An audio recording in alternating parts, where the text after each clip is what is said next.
1 year అవుతుంది వాళ్ళకి correct syllabus పెట్టి 27/4/2023 సిలబస్ పెట్టి. పొద్దున ఇందాక ఏదో సిలబస్ చూస్తుంటే ఏప్రిల్ 27, 2023 సిలబస్ ఉంది. కరెక్ట్ ఇవాళ డేటు చూసింది. Actually perfect way of analysing the syllabus is very important అనమాట. సిలబస్ అర్థం చేసుకోలేకపోతే చాలా కష్టం అవుతుంది.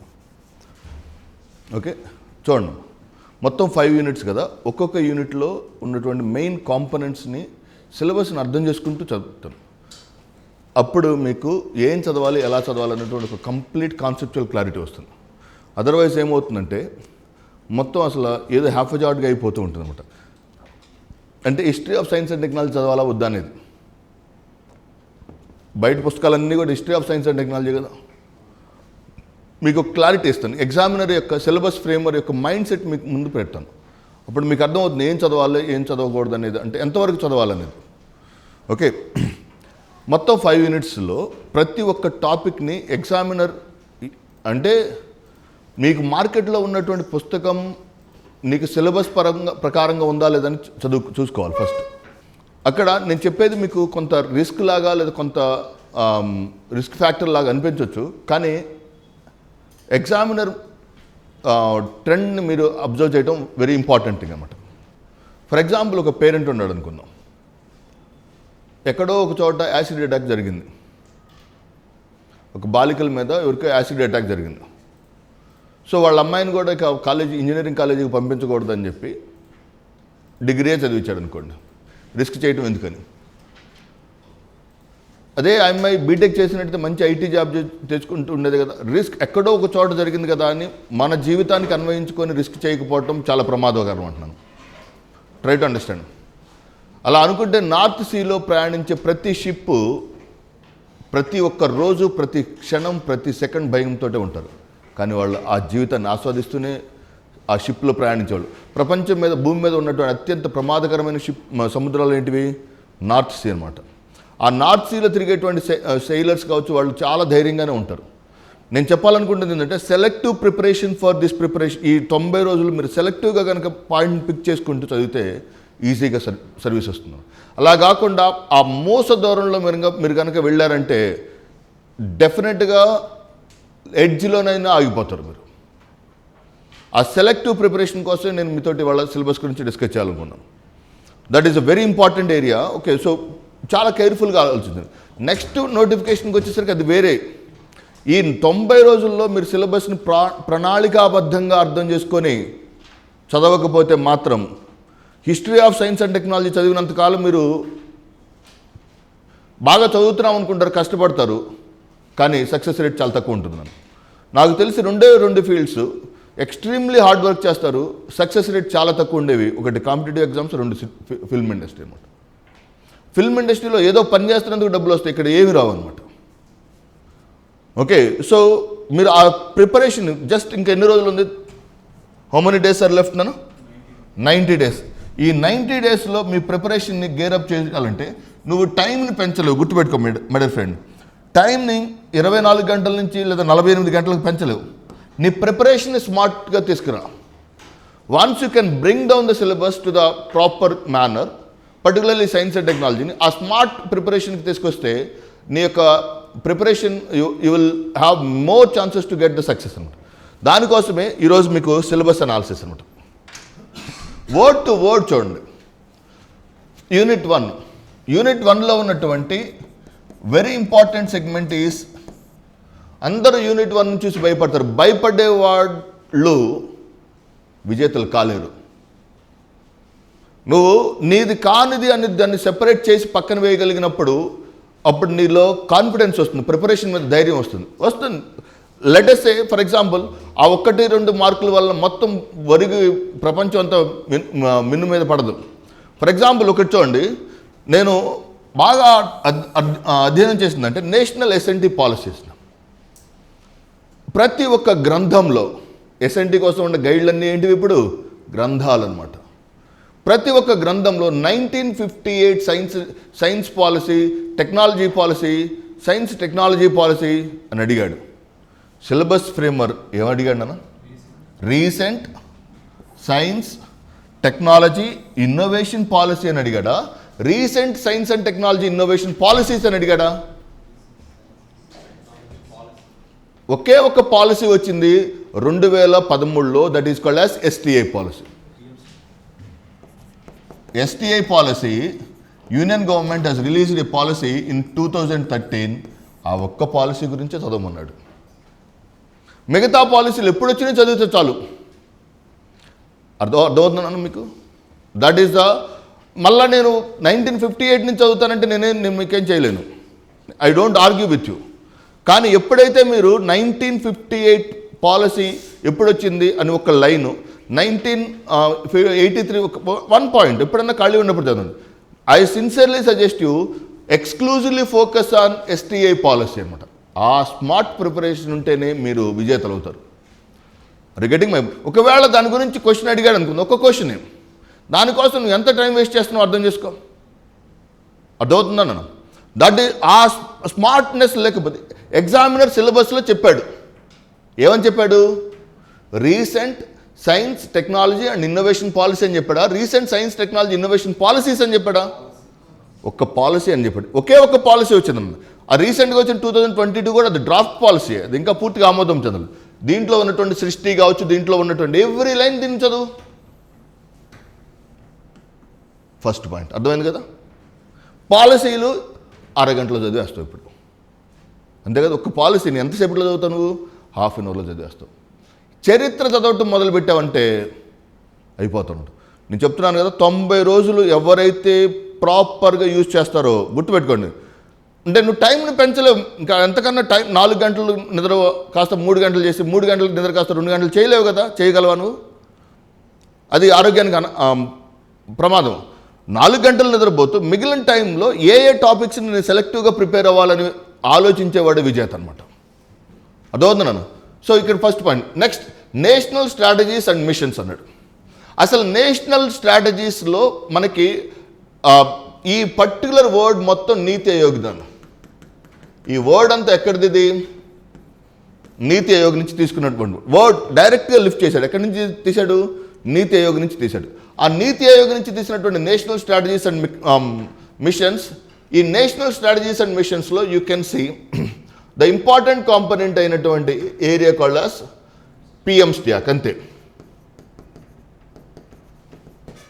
వాట్ ఈస్ పిఎం స్టాక్ అన్న?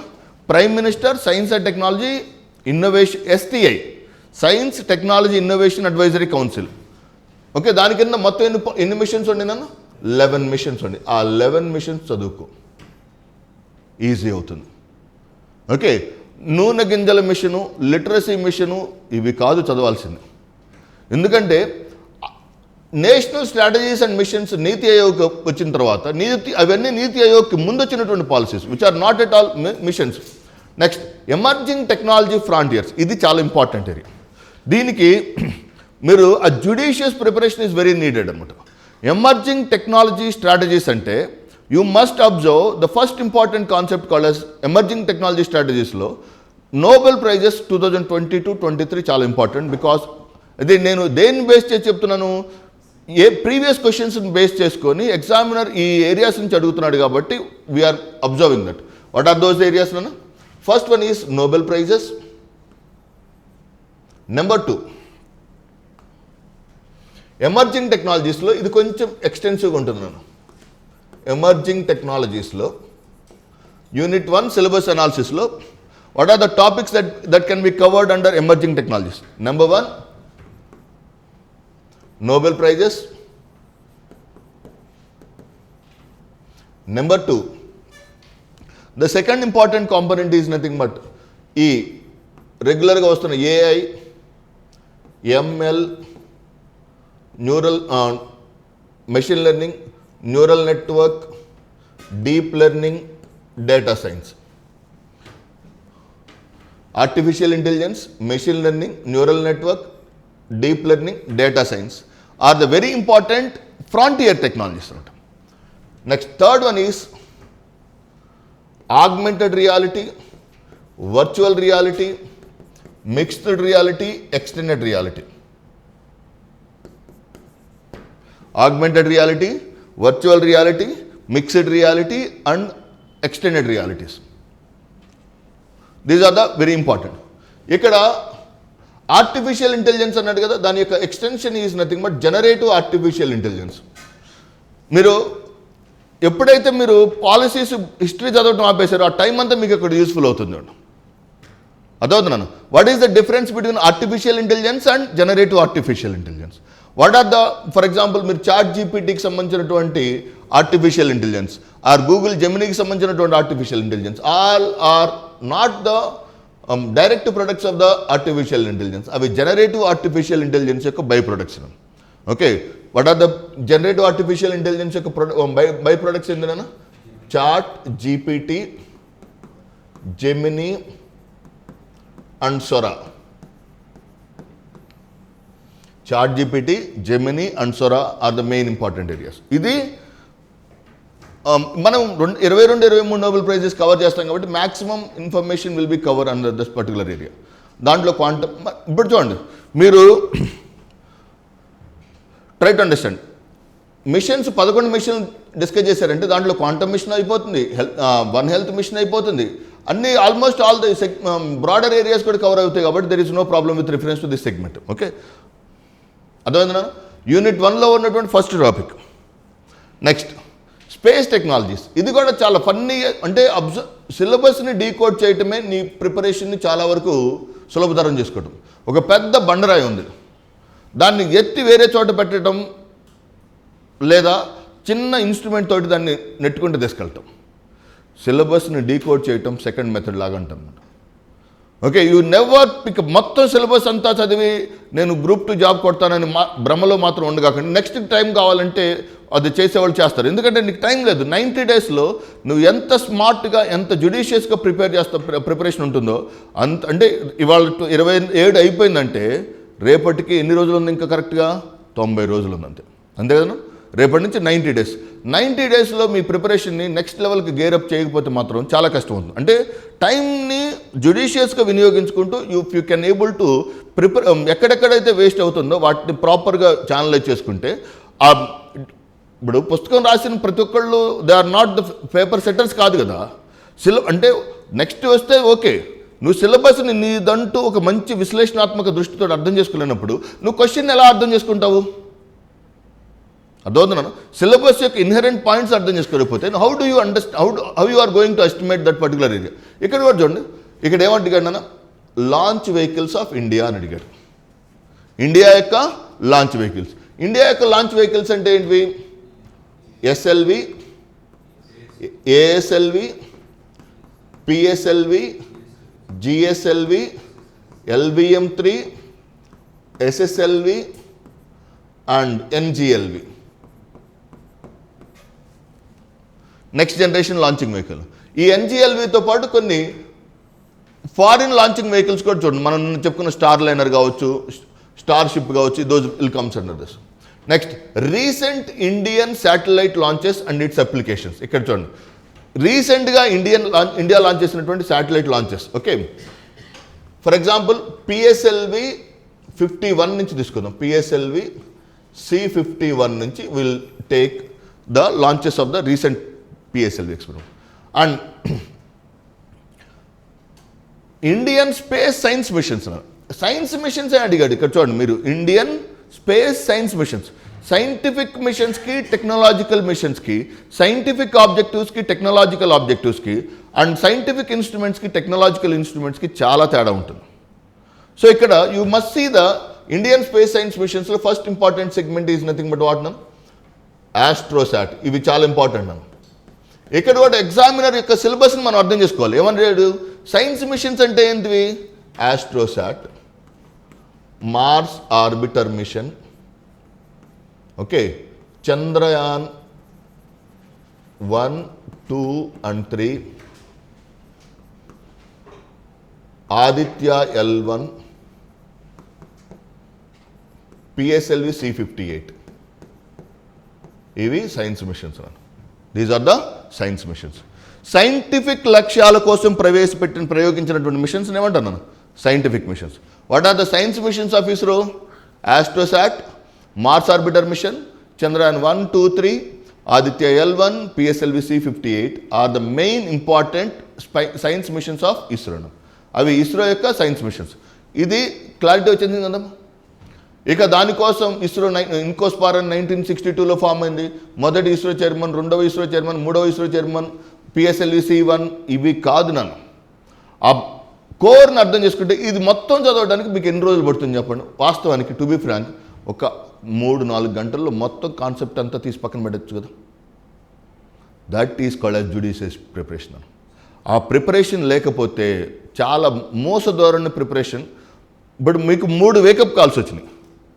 APPSC group 1 preliminary 2023, 24 and 24 group 1 preliminary 3 సార్లు కూడా మరలా పాత స్టాండర్డ్లో ప్రిపేర్ అవ్వటానికి వద్దు. ఇంత చదివినా మీకు తెలిసినవి ఒక 50% ఆర్ 45 to 55% క్వశ్చన్స్ వస్తాయి. అర్థమవుతున్నాను. ఇవి చదువుతూ మీరు అంతా చదవాలనే ఆతృతతోటి మీ మొత్తం ప్రిపరేషన్ యొక్క క్వాలిటీని దెబ్బతీసుకోవద్దు. That is what I want to convey you. Okay, so అర్థమైందా. స్పేస్ టెక్నాలజీ ఎంత సింపుల్ అయిపోయింది చూడండి. నెక్స్ట్లో డిఆర్డిఓ గురించి ఏమడిగాడు? Very important. Structure of the DRDO, vision and mission of DRDO, technologies developed by DRDO, IGDMP. Vision and mission of DRDO యొక్క vision మరియు mission యొక్క DRDO. Number 2, structure of the DRDO. Structure అంటే ఏంది? What are the main forces? Armed forces అంటే ఏంటి? Paramilitary forces అంటే ఏంటి? Armed ఫోర్సెస్కి paramilitary ఫోర్సెస్కి difference ఏంది? ఇండియాలో ఉన్నటువంటి మెయిన్ పారామిలిటరీ ఫోర్సెస్ ఏంది? ఎయిర్ ఫోర్స్, నావీ, ఆర్మీకి సంబంధించినటువంటి హెడ్స్, వాళ్ళకి సంబంధించిన హెడ్స్ పేర్లు. ఎందుకు పేర్లు అడిగాను? ఆల్రెడీ గ్రూప్ 1 ప్రిలిమినరీలో, గ్రూప్ 2 జనరల్ స్టడీస్లో ఇంతకుముందు ఈ పేర్లు అడిగేవాడు కాబట్టి. ఓకే, ఆ స్ట్రక్చర్ని సిలబస్లో మెన్షన్ చేశాడు కాబట్టి those are very important areas. Along with that we can say technologies developed by DRDO. So India develop చేసినటువంటి టెక్నాలజీస్లో ఇప్పుడు IGMDP తప్ప మిగిలిన మిషన్స్ అన్నీ కూడా we can comes under this particular area. Integrated guided missile development ప్రోగ్రాంలో చాలా వరకు మిసైల్స్కి సంబంధించినటువంటి కాంప్రహెన్సివ్ ఏరియా అంతా కూడా IGMDPలో వస్తుంది. ఓకే, మిగిలింది ఏదన్నా ఉంటే కొన్ని టెక్నాలజీస్ లైక్ బ్రహ్మోస్ కావచ్చు, or else in the case of submarines కావచ్చు, ఇండియా ఫ్రాన్స్ సహకారంతో తయారు చేస్తున్నటువంటి వాగ్షీర్, ఓకే, ఆ క్లాస్ ఆఫ్ సబ్మరైన్స్ కావచ్చు, అండ్ నావల్ షిప్స్ కావచ్చు. Those are all the important areas for your examination point of view. Okay, so డిఫెన్స్లో vision important. స్ట్రక్చర్లో ఎవరు వస్తారు? CDS, chief of defence staff వస్తాడు, ఆర్మీ, నేవీ. దాంతోపాటు days and dates are also important. Next, technologies developed by DRDO అభివృద్ధి చేసినటువంటి technologies and integrated guided missile development programme. ఎంత సింపుల్గా ఉంది చూడండి. అంటే ఆల్మోస్ట్ ఇది ఒక వన్ డే పడుతుంది అనుకుందాం. లెటెస్ట్ 1 day పడుతుంది. 1 day మీకు కాంటెంట్ ప్రశాంతంగా చదువుకొని దాన్ని రివైజ్ చేసుకుంటూ ఉంటే 1 day మ్యాక్సిమం ఆర్ 2 daysలో సరిపోతుంది. ఓకే, రివిజన్లో material from the IGMDP is available from the regular source ఉంటుంది. You can get IGMDP regular source ఉంటుంది. మీరు మాత్రం మళ్ళీ పాత హిస్టారికల్ బ్యాక్గ్రౌండ్కి వాటికి వెళ్ళకుండా ఉంటే మాత్రం చాలా సింపుల్గానే ప్రిపరేషన్ కంప్లీట్ చేసుకుంటారు. అంటే లాస్ట్ 5 years మ్యాక్సిమం నాన్న డిఫెన్స్ కావచ్చు, స్పేస్ కావచ్చు, or else in the case of nuclear టెక్నాలజీలో లాస్ట్ 5 years మాత్రమే మ్యాక్సిమం పాయింట్ అనుకోండి. మిగతా అంతా కూడా if you try to go beyond that అది కొంత జీకే ఓరియంటెడ్ ప్రిపరేషన్ అవుతుంది.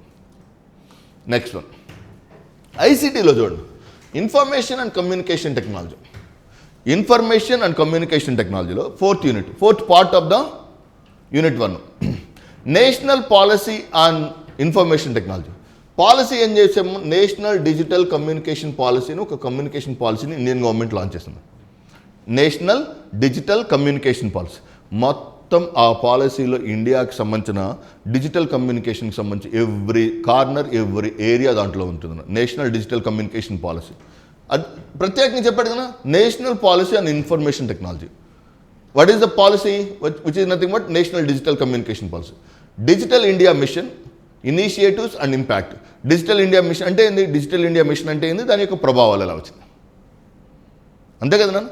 Next, e governance. ఇది ఒక్కటి మాత్రం నా దగ్గర ఆల్మోస్ట్ ఒక 90 schemes నాన్న నేషనల్ వైడ్గా various states central government launch చేసినటువంటి various schemes, e governance schemes, programmes and services.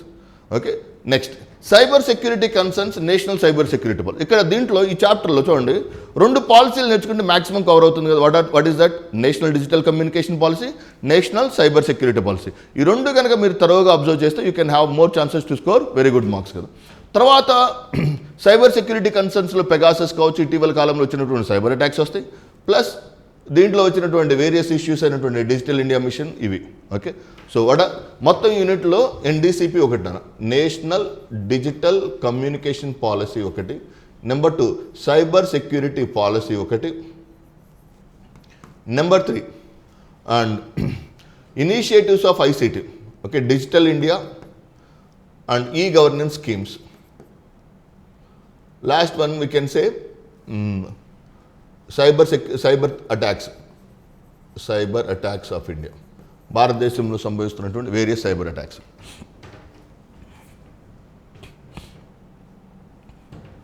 అర్థమవుతుందా?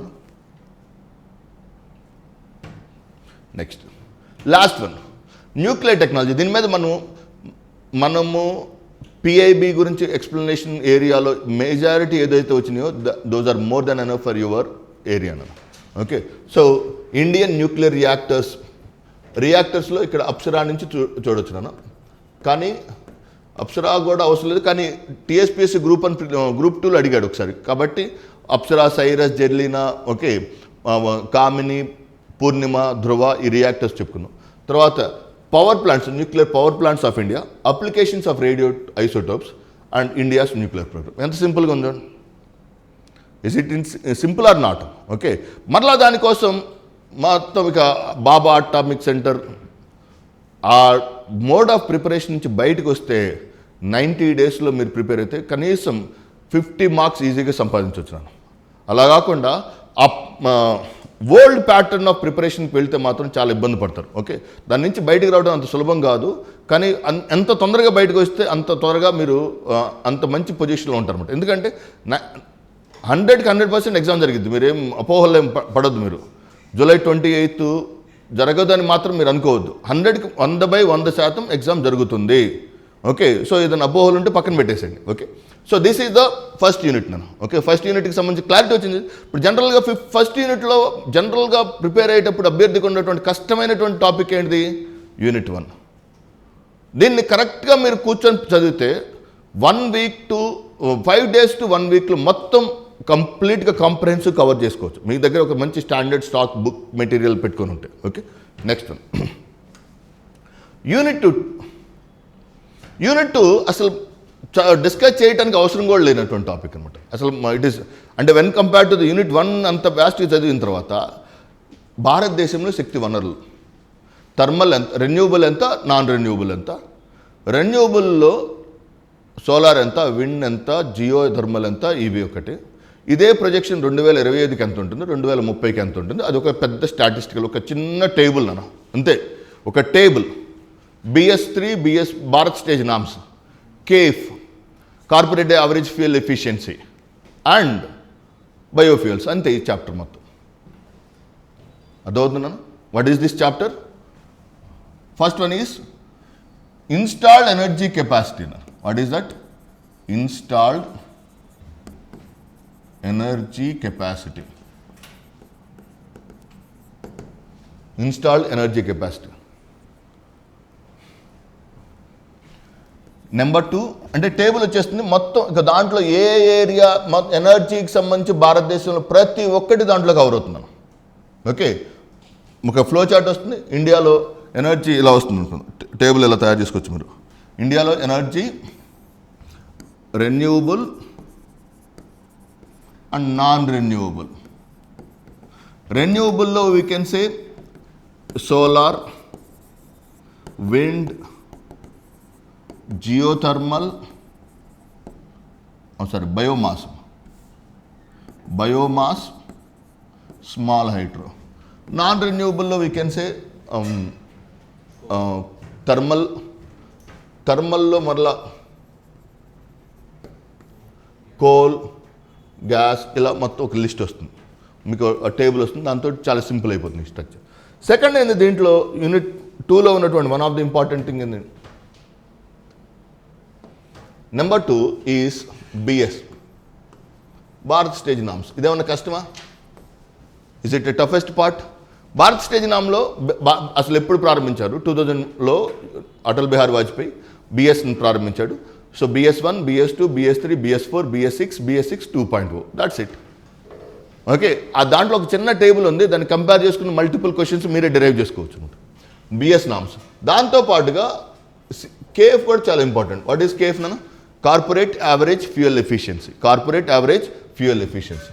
నెంబర్ 3 వీ కెన్ సే, కొంచెం ఎక్స్టెండ్ చేద్దాం, ఎలక్ట్రిక్ వెహికల్స్, విద్యుత్ వాహకాలు, విద్యుత్ వాహనాలు. ఈ విద్యుత్ వాహనాలు ఎప్పుడైతే వచ్చేస్తుందో దాంట్లో ఫేమ్ వస్తుంది, మరి క్రిటికల్ ఎలిమెంట్స్ కూడా వస్తాయి.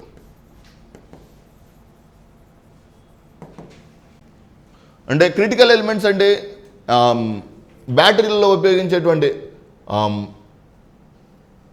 Elements, lithium, manganese, LMP, lithium manganese phosphate, whereas in the case of nickel, nickel manganese cobalt, lithium, magnesium phosphate, ఈ 2 types of batteries. Okay, next,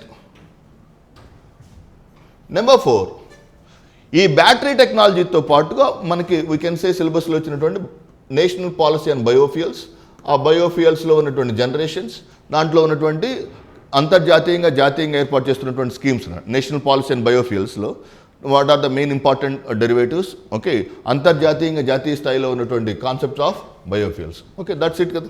సిలబస్లో ఏముంది అంతకన్నా ఇంకేమైనా ఉందన్న? సిలబస్లో ఉండి అడగట్లేదంటే అప్పుడు ఎవరు ఆన్సర్ చేయలేని క్వశ్చన్స్ ఉంటాయి, గుర్తుపెట్టుకోండి. నువ్వే కాదు, ఎవరు ఆన్సర్ చేయలేని క్వశ్చన్స్ ఉంటాయి. ఆ జుడిషియస్ మెథడ్ ఆఫ్ ప్రిపరేషన్ కనుక మీరు అడాప్ట్ చేసుకుంటే, సిలబస్లోని సిలబస్ని దాటి క్వశ్చన్ అడిగాడంటే అది చాలా టఫెస్ట్ క్వశ్చన్, అందరికీ కష్టమే. అలా అని చరిత్ర, history of science and technology చదువుతూ ఉండారంటే మాత్రం దాంట్లోంచి మాత్రం రావటానికి చాలా తక్కువ సంభావ్యతలు ఉంటాయి. ఆ స్మార్ట్నెస్ తోటి మీరు ప్రిపేర్ అయితే చాలా ఈజీగా అవతల పడతారు. ఆ ఒక్క మీకు నేనేం చేస్తున్నాను అంటే మీ మైండ్ సెట్ మార్చడానికి ప్రయత్నిస్తున్నాను అనమాట. ఈ 1.5 అవర్లో మీరు కనుక ఆ సిలబస్ని ప్రాపర్గా అర్థం చేసుకుని మైండ్ సెట్ కనుక అడాప్ట్ చేసుకున్నారంటే చాలా ఈజీ, ప్రిపరేషన్ చాలా ఈజీ అవుతుంది. ఇది అన్ని పేపర్స్కి అడాప్ట్ అయ్యేటువంటి మెకానిజం అనమాట. Okay, so that is the very important. ఇది ఏం చెప్పాడు? Policies and projection, installed energy capacities and demand in India, national energy policy, national policy and biofuels, Bharat stage norms, non renewable and renewable energy.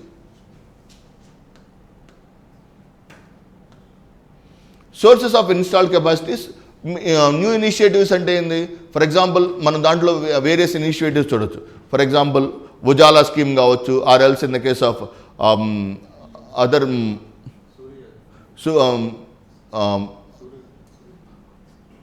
Some of the schemes, Gramin Vidyutikaran Yojana కావచ్చు. Okay, those are all the schemes. Okay, schemes and achievements in India's renewable energy source. Okay, next, ecology and ecosystems, basic concepts of ecology, ecosystem, components and types. నా దృష్టిలో 5 టాపిక్స్లో toughest topic ఇదే. నేను అందరూ ఏమనుకుంటారంటే unit 1 tough అనుకుంటారు, కానీ ఇది 3rd unit మాత్రం చాలా టఫ్. దాన్ని ఇన్డెప్త్ అంటే దాంట్లో ప్రతి ఒక్క లైన్లో చాలా డెప్త్ ఉందన్నమాట. ప్రతి ఒక్క లైన్లో మీరు నేను గతంలో ఈ forest range officers, assistant conservator of forest ఎగ్జామ్స్కి ఎన్విరాన్మెంట్ తీసుకొని రాసేవాడు అనమాట. ఆప్షనల్ పేపర్ ఉండేది. అంటే చాలా ఈజీ అనుకొని వెళ్ళేవాళ్ళం. చదివేటప్పుడు ఈజీ ఎన్విరాన్మెంట్, చదివేటప్పుడు వినేటప్పుడు మనం రాసుకునేటప్పుడు చాలా ఈజీ. డౌట్లన్నీ ఎగ్జామ్ హాల్లోనే తెస్తాయి అన్నమాట. చాలా అంటే చాలా ఈజీ అనుకుంటాం, కానీ ఇది చాలా చాలా ప్రమాదకరమైనటువంటి, పర్టికులర్లీ యూనిట్ 3. చూడండి, దీంట్లో చూస్తే బయోడైవర్సిటీ. ఈ first topic is very easy. Biodiversity meaning, components, biodiversity hotspots, loss of biodiversity, conservation of biodiversity, methods, recent plans, targets and conventions on protocols. So ఇది నార్మల్గా. ఓకే, భారతదేశంలో ఇతర జీవులను సంరక్షించడం కోసం అంతర్జాతీయ సదస్సులు, దానికోసం కేంద్ర ప్రభుత్వం తీసుకుంటున్నటువంటి ఇనిషియేటివ్స్. జీవ వైవిధ్యం అంటే జీవ వైవిధ్య రకాలు, జీవ వైవిధ్య రక్షణ కోసం ఇన్సిటు కన్జర్వేషన్, ఎక్సిటు కన్జర్వేషన్, దానికి సంబంధించినటువంటి కాంపోనెంట్ మనకి ఇక్కడ కనబడుతుంది. ఓకే, కానీ ఆ methods, recent plans, targets, convention and protocols with reference to the conservation. జీవుల సంరక్షణ కోసం ఏ మెథడ్స్ తీసుకుంటాం? In situ and ex situ conservation. Recent plans, ఇటీవల కాలంలో కేంద్ర ప్రభుత్వం, ఇప్పుడు మనం నీలగిరి టార్ గురించి చెప్పుకోబోతున్నాం అనమాట. We are going to discuss about the organism called as Nilgiri tahr. Almost half an hour దాని గురించి ఉంటుంది. Recent plans, targets, conventions and protocols. అర్థమవుతున్నాను. So that is very important. అంటే నేను చెప్పేది ఏంటంటే యూనిట్ 1లో నువ్వు ఆదా చేసుకున్న టైం యూనిట్ 3కి జ్యుడిషియస్గా ఉపయోగించుకోవచ్చు. యూనిట్ 1లో నువ్వు ఎంతైతే టైం ఆదా చేసుకుంటావో ఆ మిగిలిన టైం అంతా యూనిట్ 3ని బాగా అర్థం చేసుకుని చదవడానికి ఉపయోగపడుతుంది. Okay, next wild life conservation, sites and endangered species with reference to India. మీకు గ్రూప్ 1 ప్రిలిమినరీలో కూడా స్పీసీస్ నేమ్స్ అడిగాడు, గుర్తుపెట్టుకోండి. Biosphere reserves, Indian wild life conservation efforts, projects అంటే ఏమేమి వస్తాయి మీకు? ప్రాజెక్ట్ టైగర్, ప్రాజెక్ట్ ఎలిఫెంట్, అన్ని ప్రాజెక్ట్స్ వస్తాయి. యాక్ట్స్ అండ్ ఇనిషియేటివ్స్, ఓకే, ఈ వైల్డ్ లైఫ్ ప్రొటెక్షన్ యాక్ట్ కావచ్చు, జీవుల సంరక్షణకు సంబంధించినటువంటి అనేక చట్టాలు. అండ్ ఇన్ రీసెంట్ టైమ్స్, ఇటీవల కాలంలో తీసుకున్నటువంటి చర్యలు. Okay, next. So that is the concept with reference to the unit 3. ఇక్కడ మీరు ecology, basic concepts of ecology అంటే ఇక్కడ you can see almost all the types of ఎకాలజీలో ఉన్నటువంటి పరిభాష అంటారు దాన్ని. ఎకాలజీకి సంబంధించిన పరిభాష అంటే you can see the different types of ecosystems చూడవచ్చు ఇక్కడ. అంటే ఆహారపు గొలుసు, ఆహారపు వలయం, ఓకే, అండ్ నిచ్, NICHE, ఒక ఆహారపు గొలుసులో ఒక జీవి యొక్క స్థానాన్ని ఏమంటారు? నిచ్ అంటాం. అంటే దాంట్లో ఉన్నటువంటి what is the specific name of a species. Okay, దాంట్లో ఉన్నటువంటి ఎకోసిస్టంలో ఉన్నటువంటి different types of ecosystems. And mangrove ecosystem, eastern ecosystem, or else in the case of desert ecosystem, okay, wetland ecosystem, ఇలా డిఫరెంట్ టైప్స్ ఆఫ్ ఎకోసిస్టమ్స్ వస్తాయి. ఆ ecosystem ఒక component మరొక కాంపోనెంట్గా మారేటువంటి కాంపోనెంట్ అయినటువంటి the segment is called as ecological succession. ఆవరణ వ్యవస్థ యొక్క అనుక్రమం కూడా చాలా ఇంపార్టెంట్ అనమాట. Okay, so that is the important area. నేను చెప్తున్నాను కదా నాన్న, యూనిట్ 1లో మీరు టైం తక్కువగా పెట్టి ఆ టైం మిగిలిన టైం యూనిట్ 4 మీద పెట్టండి. అప్పుడు మీకు స్పీసీస్ నేమ్స్, ఇక్కడ యూనిట్ 3లో ఉన్నటువంటి మెయిన్ ఇంపార్టెంట్ థింగ్ ఏంటంటే జీవుల యొక్క వాటి యొక్క బొటానికల్ నేమ్స్ లేదా శాస్త్రీయ నామాలు గుర్తుపెట్టుకోవాల్సి ఉంటుంది. ఓకే, యూ షుడ్ రిమెంబర్ ఆ గ్రేటర్ హిమాలయన్ నేషనల్ పార్క్లో కావచ్చు, or else in the case of desert national పార్క్లో కావచ్చు, కొల్లేరు లేక్లో కావచ్చు, అక్కడ ఉన్నటువంటి జీవ వైవిధ్యంలో ఉన్నటువంటి ప్రత్యేకమైన జీవుల గురించి మీరు తెలుసుకోవాల్సి ఉంటుంది. సో ఫస్ట్ వన్ ఈస్, ఇక్కడ 2 టాపిక్స్ ఉంటాయి. మీకు అక్కడ సిలబస్ చెప్తున్నాను చూడండి. ఈ టాపిక్ పేరేంది? Solid waste. సాలిడ్ వేస్ట్కి సంబంధించినటువంటిది. ఓకే, ఇది ఫస్ట్ టాపిక్ అన్నమాట. నెంబర్ 2 ఏంటి నాన్న? Environmental pollution. ఇక్కడ మార్కులను బట్టి, పంక్చుయేషన్స్ మార్కులను బట్టి చెప్పవచ్చు అనమాట. అర్థమవుతుందా? So this is solid waste, this is environment pollution. అంతే కదా, 2 టాపిక్స్. 4th యూనిట్లో 2 topics. What are the 2 topics of 4th unit? Solid waste మరియు ఎన్విరాన్మెంట్ పొల్యూషన్. ఎన్విరాన్మెంట్ పొల్యూషన్లో ఇక types of environmental pollution, sources and impacts, pollution control, regulation and alternatives. అంటే ప్రత్యామ్నాయాలు, వాతావరణ కాలుష్యానికి సంబంధించినటువంటి అనేక రకాలైనటువంటి ప్రత్యామ్నాయాలు. Recent projects, acts, initiatives to reduce environmental pollution in India.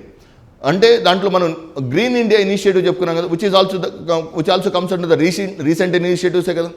Okay, అందుకనే PIBలో వచ్చేటువంటి important content is always very important. మీకు ప్రతి యూనిట్ 1 నుంచి యూనిట్ 5 వరకు ప్రతి చోట మీకు PIB యొక్క ప్రాధాన్యత ఉంటుంది. Okay, next environmental pollution, impact of transgenics and environment.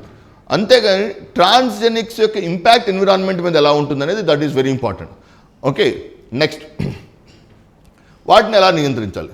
Echo friendly technologies in agriculture, bioremediation types of bioremediation అంటే phyto remediation, phyco remediation, myco remediation, bacterial remediation, genetic engineering remediation అనమాట. Challenges. Okay, 5th unit. ఇది చూడండి, 3 components. ప్రతి చాప్టర్ని మీరు ఆ punctuation మార్క్స్ని బట్టి చెప్పొచ్చు. First one is what నా? Environmental challenges. And second one is what? Environmental initiatives. And third one is sustainable development.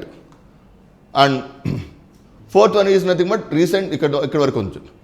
Recent trends in disease burden and epidemic, pandemic challenges in India, preparedness and response. Okay, so మొత్తం ఓవరాల్గా చూస్తే environment challenges, global warming, climate change, acid rain, ozone layer depletion, ocean acidification ఒక topic నన్ను. Next second టాపిక్లో ఏముంటుందంటే recent international initiatives. అంటే recent international initiatives అంటే all caps అనమాట. కాప్ ప్యారిస్ ఒప్పందం నుంచి యుఎన్ఎఫ్సిసిసి నుంచి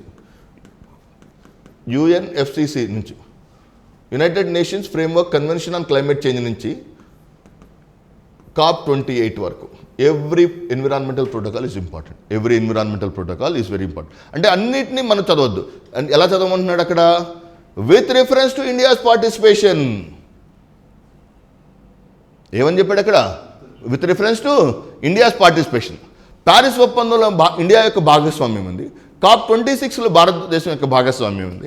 COP27లో భారతదేశం యొక్క భాగస్వామ్యం ఉంది అని అడుగుతున్నాడు కదా. అక్కడ చెప్పాడు కదా, mention specifically with reference to India అన్నప్పుడు you must use that word. Okay, and this is very important. నేను సిలబస్ని యాక్చువల్గా నేను 6వ 7వ చదవటం నేను పొరపాటు పడ్డాను అనమాట. ఇవాళ మళ్ళీ అందుకే నేను చాలా ఫ్రీక్వెంట్గా సిలబస్ చదువుతూ ఉంటాను.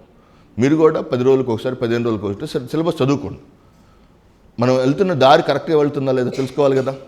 మనకి ప్రీవియస్ పేపర్స్ ఏమి లేవు. ప్రీవియస్ పేపర్స్ ఉంటే అది మనల్ని గైడ్ చేస్తూ ఉంటుంది. ఇక్కడ ప్రీవియస్ పేపర్స్ ఏమి లేవు కాబట్టి కంపల్సరీగా సిలబస్ చూడండి. నేను ఇప్పటివరకు ఏమనుకున్నానంటే సస్టైనబుల్ డెవలప్మెంట్స్ గోల్ గురించి మాత్రమే అడిగాడు కావాలనుకున్నా. ఏమడిగాడు? సస్టైనబుల్ డెవలప్మెంట్ గురించి అడిగాడు. మీనింగ్ ఆఫ్ సస్టైనబుల్ డెవలప్మెంట్ అయ్యి, nature of sustainable development and scope of sustainable development, components of sustainable development అంత ఉందన్న. వాటి తర్వాత చివరిలో తోకలాగా యాడ్ చేసాడు which is nothing but goals of sustainable development. అర్థమవుతున్నాను? What is SDG? Sustainable development goals కదా. What is sustainable development goal?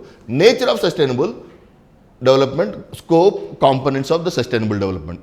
అయిపోయిన తర్వాత ఆ 17 సుస్థిరాభివృద్ధి లక్ష్యాలు, 17 సుస్థిరాభివృద్ధి లక్ష్యాలకు ఉపలక్ష్యాలతోటి you can see the entire స్ట్రక్చర్ని కవర్ చేసుకోవచ్చు అనమాట. ఓకే, నెక్స్ట్ అర్థమైందా?